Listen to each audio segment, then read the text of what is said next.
My name is Emma Smith, and I'm 30 years old.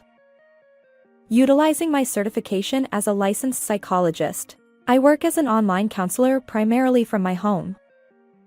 My husband, Michael Williams, is also 30 years old and works for a fairly large pharmaceutical company.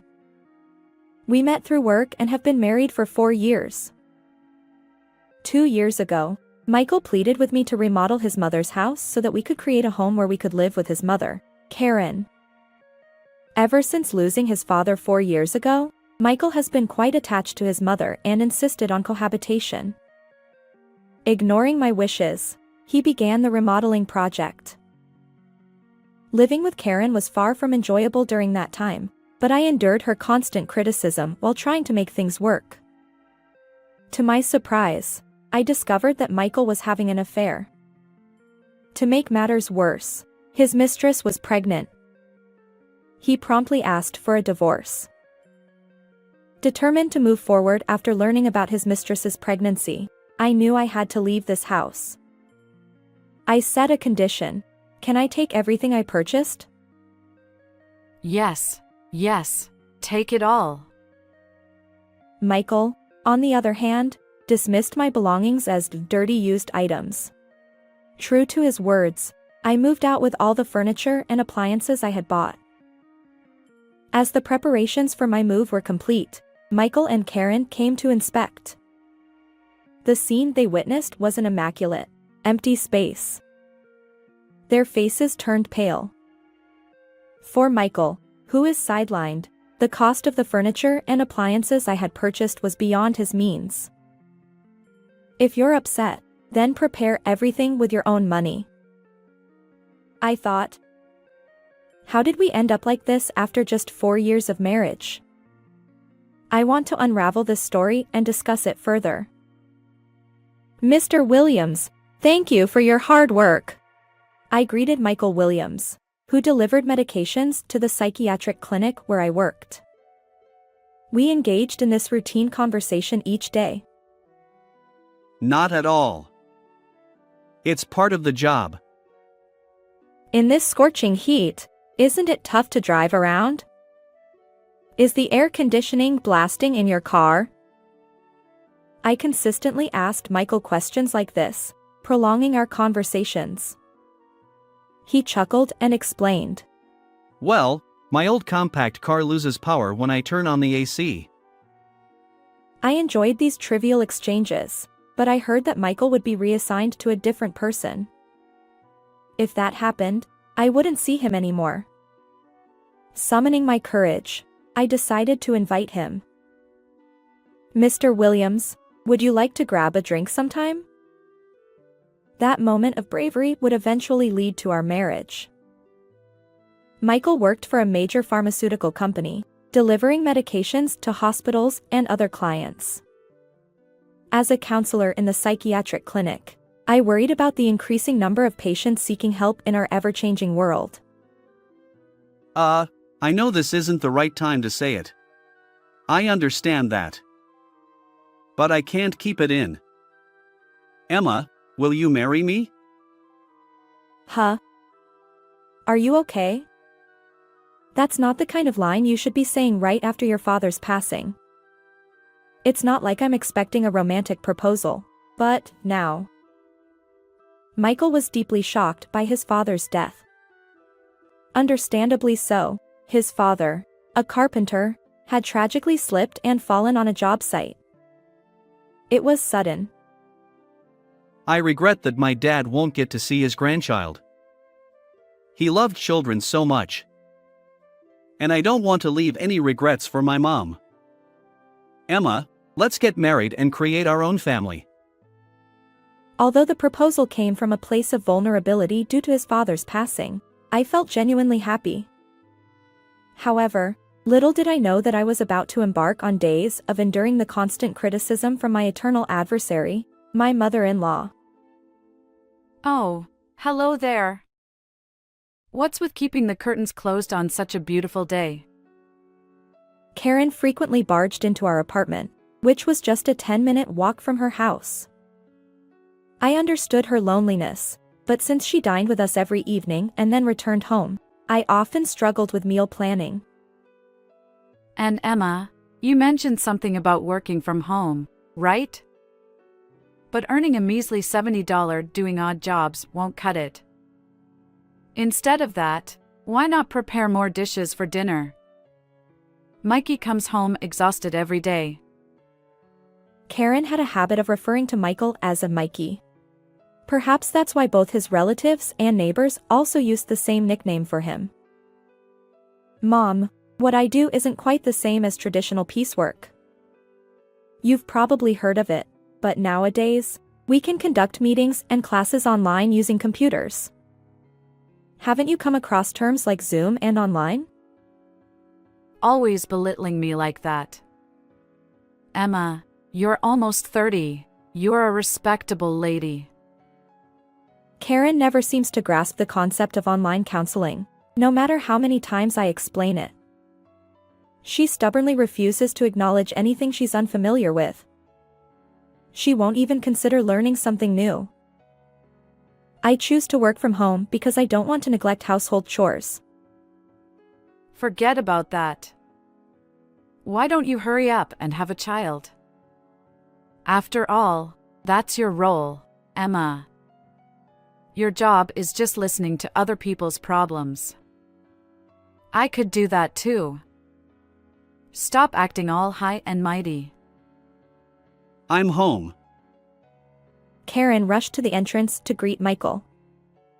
Since her only son, Michael, lived with his parents until he married me, and now with his father gone, Karen must feel lonely.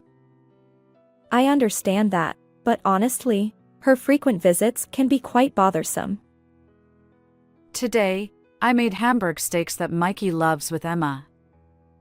Don't worry, I've drilled into Emma the secret sauce recipe for the Williams family's Hamburg steaks. Emma used to think that mixing Worcestershire sauce and ketchup was enough for Hamburg steak sauce. Emma should learn proper cooking from Mom. Remember when we first got married? She'd put Worcestershire sauce on fried eggs. That's not normal, it should be salt. Emma's taste buds need some serious fixing.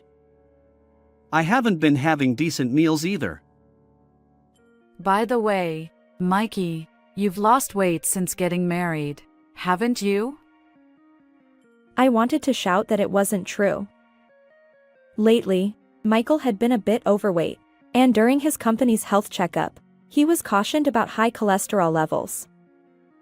So, I've been mindful of calories and carbohydrates while preparing meals.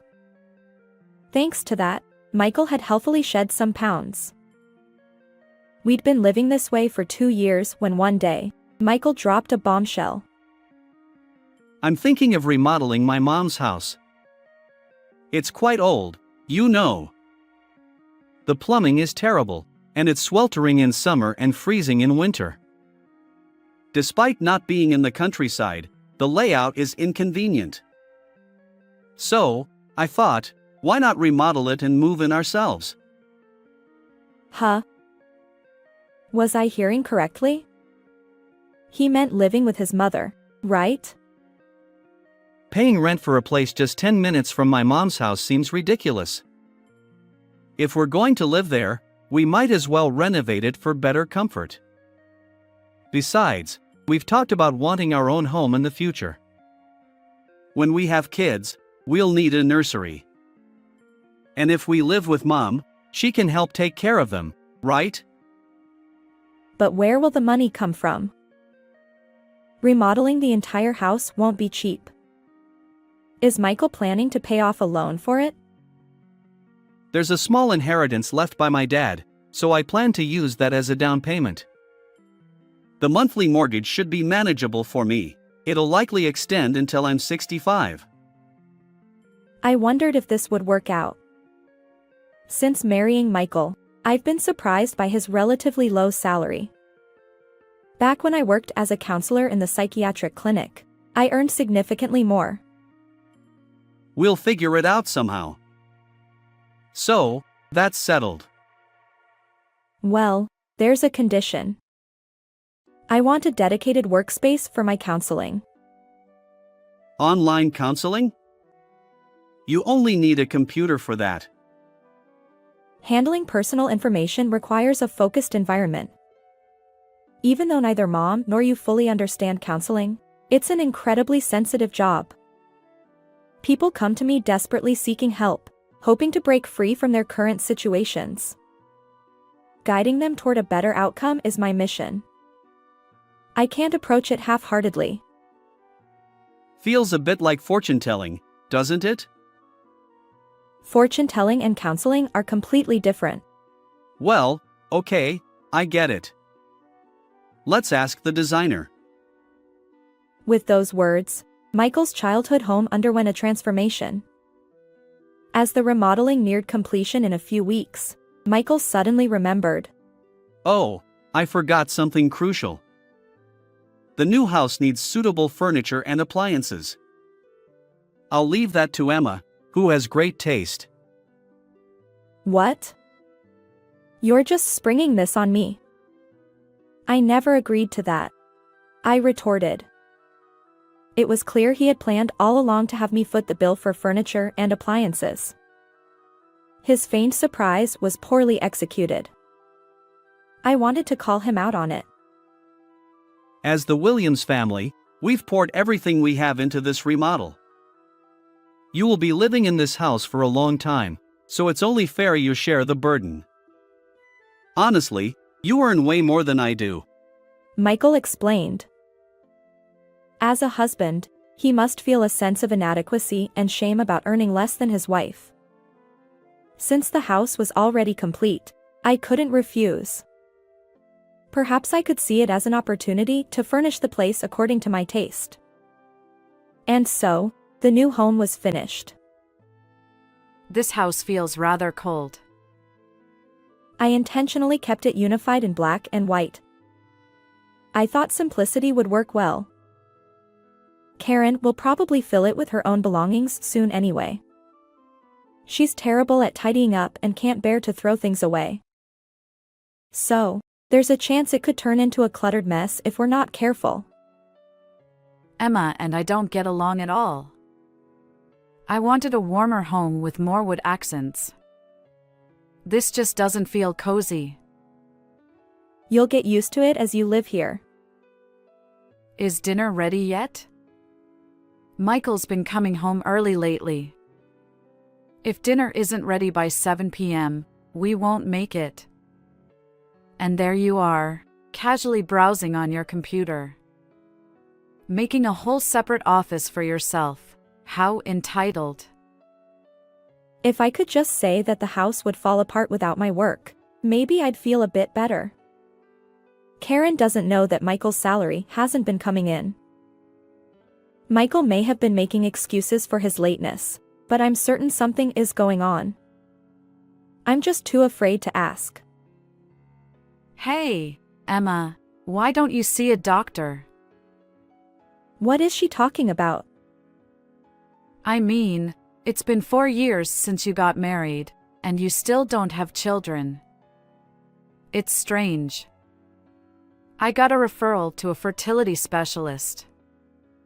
My friend's daughter-in-law started fertility treatment and ended up having twins. So, Emma, why not get tested once? Well, then Michael should get tested too. Infertility isn't just a female issue, there's male infertility as well. You know, Emma, you should learn to be less reserved and more humble. Listening to people's problems with that attitude is just a scam. You never know when you might get sued.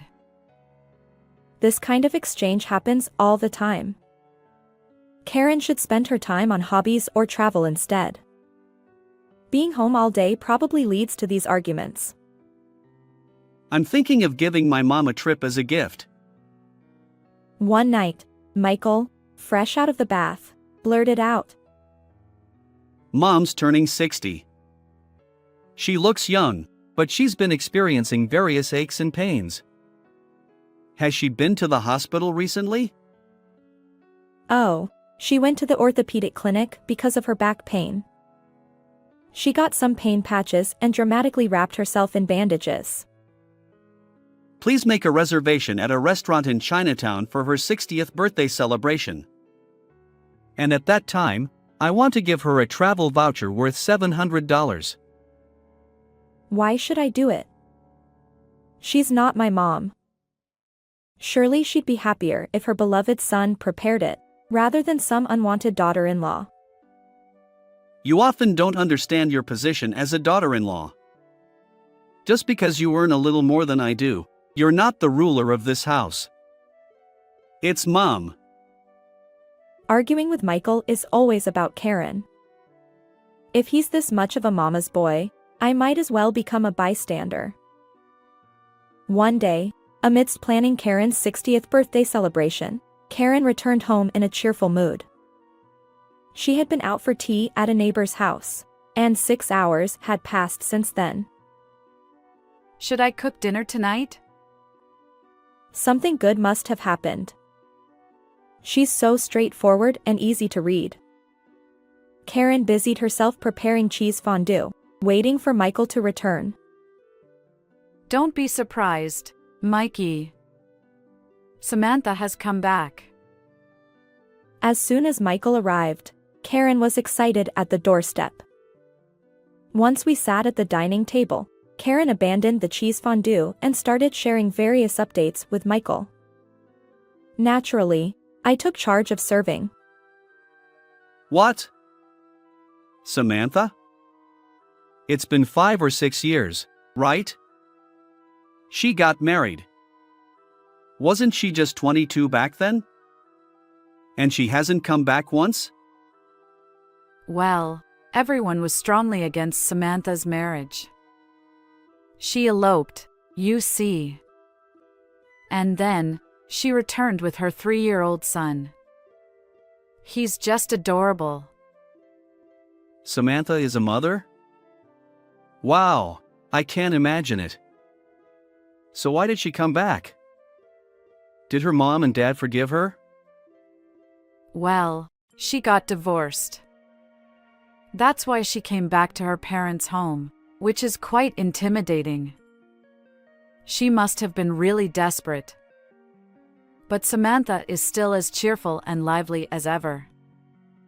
And she's become quite beautiful. So, she'll be staying at her parents' home for a while? I'd like to meet her too. I told Samantha, if she'd come to visit with her son tomorrow. Samantha wants to meet Mikey's wife. Wow, I honestly thought it would be troublesome. I have no memories of that unfamiliar house, and now I have a mission to get along with the neighbors. Samantha was my childhood friend who used to live nearby. He explained briefly. The next day, Samantha really came to visit with her 3-year-old son, Liam. Samantha stared at me and smiled meaningfully. Emma, could you play with Liam a bit? Karen and Samantha were engrossed in chatting, leaving me to deal with the energetic Liam. It was honestly quite challenging. He ran around the house, got bored with the toys he brought, and gleefully doodled on our wallpaper. It still doesn't quite sink in that Samantha is a mother.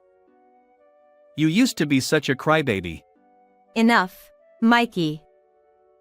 What are you talking about? Samantha and Liam were naturally having dinner at our house. Of course, I was the one who cooked. From my perspective, Mikey getting married was surprising too. You never seemed interested in marriage. So, the fact that you got married means you must have been really smitten with your wife. Well, you know, it's partly for Mom's sake. I wanted to put her at ease. Plus, Dad passed away recently, and both Mom and I were feeling down. I thought having a family with marriage and children would be enjoyable. Despite not having much to talk about with me, 3 of them seemed to have endless conversations late into the night. I became Liam's guardian during this time. From then on, Samantha started visiting our house frequently. The challenge was that she often left Liam in my care. I still had counseling work to attend to. Excuse me. I also have work, so I can't watch Liam constantly. And while I'm working, please make sure Liam doesn't enter the room. I hear counseling pays well. Charging over $70 per hour per person. Seems like quite a ripoff, doesn't it? Just doing counseling for 5 people a day would make it $350. It's a good business. Guess having a college degree makes a difference. Samantha said it with a hint of sarcasm. Even though we'd only recently met, Karen was firmly on her side, so Samantha directed her sharp comments at me. Hey, Mikey, how about going to the aquarium together on your next day off? Liam really wants to go. Sure, Liam is quite attached to me. Gradually, Michael's time was increasingly spent with Samantha and Liam. At first, they used to go out with Liam as a trio, but lately, Michael leaves Liam with me and goes out with Samantha alone. Is it considered infidelity to go on a date with a childhood friend, bypassing his wife? Well, it's fine if you want to go out with Samantha, but could you take Liam along too? I conceded this much. You know I work from home, right? Running around, making noise, and entering rooms without permission, those things can be problematic given my profession. My work revolves around patients. Yuka hindrance. Maybe you should go work outside. You always use your job as an excuse. If it bothers you that much, why not quit? You don't need to work from home. The house isn't a workplace. If having family around is Is it okay? Even if I work outside? You said you wanted me to do at-home work that balances household chores and my job.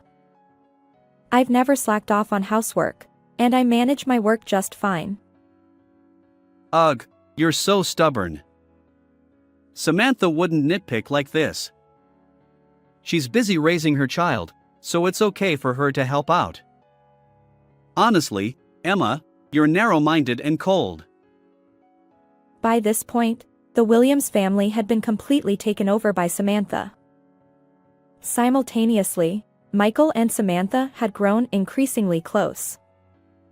One day, I accidentally overheard a conversation between Michael and Samantha. They were openly engaged in an affair right under our roof. Mikey has always been on my side. A true hero, just like in the old days. Even as adults, Mikey remains my hero. Samantha's voice, sweet and syrupy, was something she never showed in front of me. Michael, with his smug expression, seemed almost repulsive. Samantha, you've been through a lot.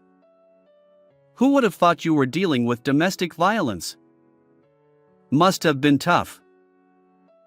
It was. I couldn't rely on my family, and I didn't know what to do. Liam was still so young. If I were a more independent woman, I might have escaped and found work. But I lacked education and qualifications. I couldn't muster the courage to be a single mother. I wish I'd come back sooner. Then Mikey wouldn't have been married. Men are easily deceived by words like these. Michael, too, seemed oblivious to any wrongdoing, becoming even more empathetic in his counseling role. Mikey was my first love. It was the moment Michael fell in love. Despite living nearby, Samantha had boldly infiltrated the Williams family. Samantha, I had no idea you were such a great cook. I'm impressed. Considering someone's usual half-hearted cooking, the deliciousness really hits home. Cutting corners is disappointing. I try to prepare dishes from scratch, starting with the basics. Even the soup stock involves simmering vegetables to extract flavor. But, to be honest, Samantha's cooking tends to be calorie-laden and brown. Karen seems to constantly pit Samantha and me against each other, hoping to favor Samantha. She even went so far as to say, It would have been nice if Samantha had become our daughter-in-law. However, if Samantha were to marry Michael, Karen would likely torment her as a daughter-in-law. For now, Samantha's return is merely that of a childhood friend, and Karen is being kind. Regardless of who Michael's wife is, Karen won't be pleased. Emma is intelligent. You know. I've heard that smart people tend to have difficulty conceiving.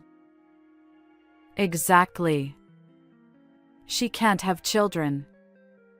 At that point, she's disqualified as a wife. She always uses work as an excuse, but isn't it mostly household chores that Emma has to take care of? Mikey might get tired of Emma soon. Then, he'll turn to Samantha, just like that. Samantha and Karen laugh. I wonder if there's any point in me being in this house anymore. It's clear that Michael and Samantha's relationship has Karen's full approval. Everyone's gathered here for one reason. It's about Emma and me. On that day, Michael called me, Karen, and Samantha together for an important conversation. Samantha is pregnant. Well, Samantha, you've done well. When's your due date? Which maternity clinic are you planning to go to? If it's a maternity clinic, I recommend Brown's Obstetrics and Gynecology, which took care of Mikey. They're great. Karen's excitement is palpable. Emma, I'm sorry.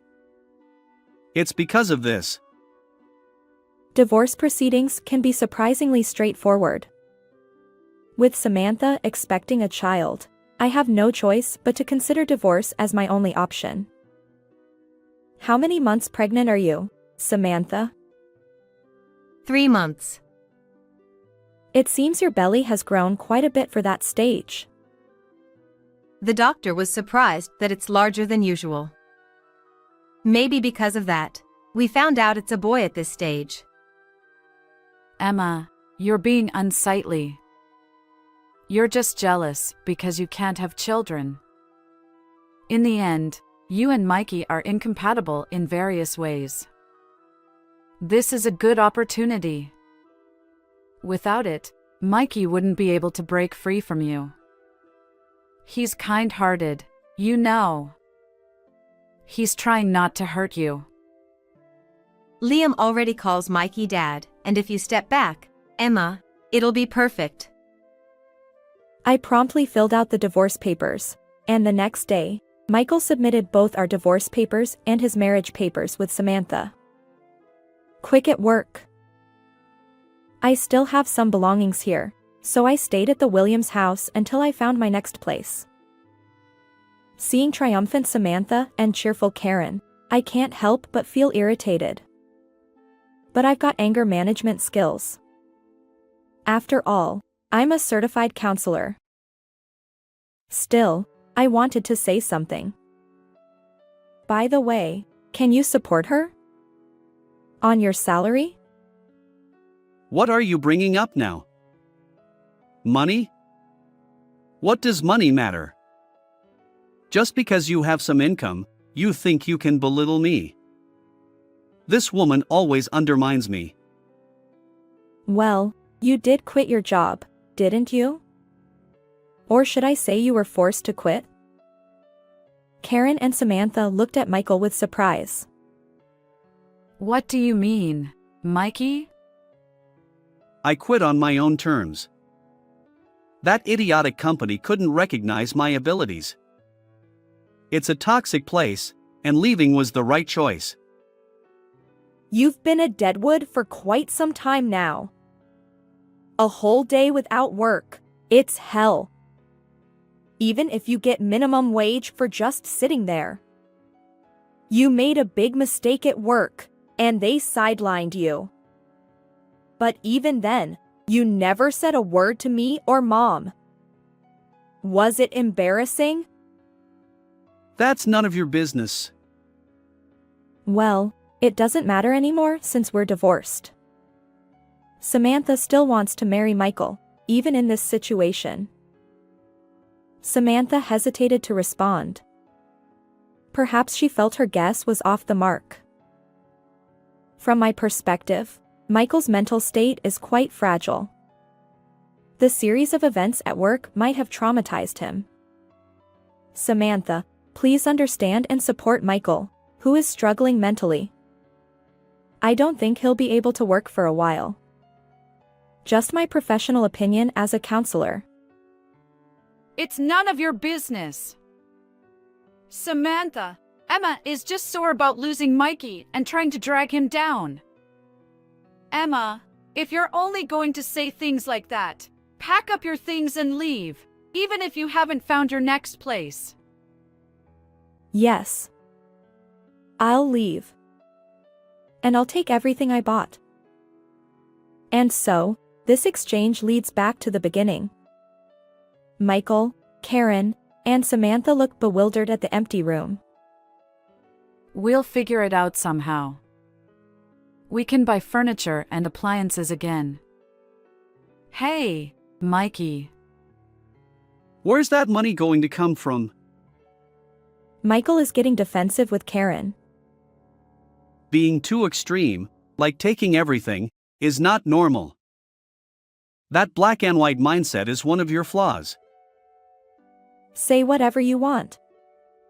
It doesn't matter to me anymore. Just keep playing nice. Why do you keep picking on me?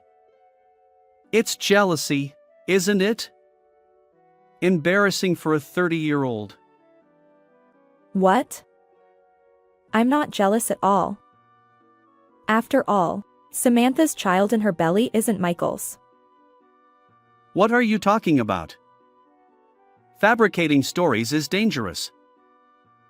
Well, how about a DNA test? That would clear things up.